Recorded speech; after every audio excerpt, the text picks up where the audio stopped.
Donc, programme 2, bloc 2, push-up à toe touch. Donc, je vais faire un push-up, toujours en ouvrant ma poitrine, puis en travaillant là, les bras comme ça ici. Je ne veux pas travailler les mains trop avancées. Mes épaules vont travailler comme ça. Donc, je place mes mains le plus possible en dessous de mes épaules. Puis, je vais avancer en descendant mon push-up et en gonflant ma poitrine. Donc, je ne suis pas supposé non plus avoir la tête qui regarde en avant. Je me place, descends et pousse pour lever les fesses par en haut. Puis, je vais venir toucher orteil à gauche avec la main droite, orteil à droite avec la main gauche et je recommence. Donc, descends mon push-up, remonte. Et là, tu peux alterner la main, tu commences. Ça ressemble à ça. Et tu peux les faire sur les genoux. Donc, je me place sur mes genoux, je fais mon push-up comme il faut, une belle ligne droite de ma tête à mes genoux. Et je remonte sur mes orteils quand j'arrive en haut pour faire touche à gauche, touche à droite. Ça, c'est mon premier exercice. Deuxième exercice, gliding walk. Donc, dépendamment de ta surface, encore une fois, là, ça peut être des serviettes. Sinon, ça se vend au Dollarama. Des gliding. Je peux faire, donc si j'ai un aller-retour à faire sur 3 mètres, j'essaie de me placer des cônes ou quelque chose à 3 mètres pour reconnaître ma distance. Je vais avancer en gardant les jambes tendues et le bassin, c'est quand même élevé. Je ne veux pas que tu marches en regardant comme ça devant. Je veux vraiment que tu soulèves. J'ai la tête entre les épaules. Je ne regarde pas vraiment devant. Je n'ai pas besoin de regarder devant. Je sais que le chemin est libre.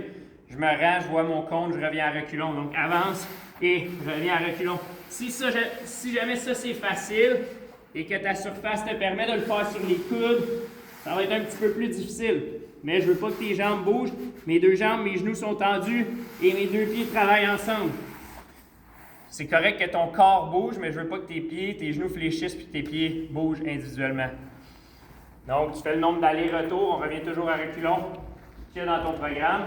Ensuite, tirage de ton poids de corps. Ça te prend des chaises de bord, idéalement, ou une place à la maison où tu peux déposer, mettons, un bâton de hockey sur 2 bancs.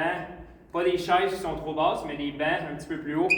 Et ici, je suis un petit peu plus haut que ce que tu vas être à la maison. Je vais me placer en supination. Mes pieds à plat, lève les fesses, baisse la tête. Et je vais vraiment rester dans cet angle-là, en gonflant ma poitrine vers le haut. Monte et descends lentement. Je n'ai pas besoin de me rendre comme ça. Je ne veux pas que ma tête dépasse. Ce n'est pas un chin-up comme ça.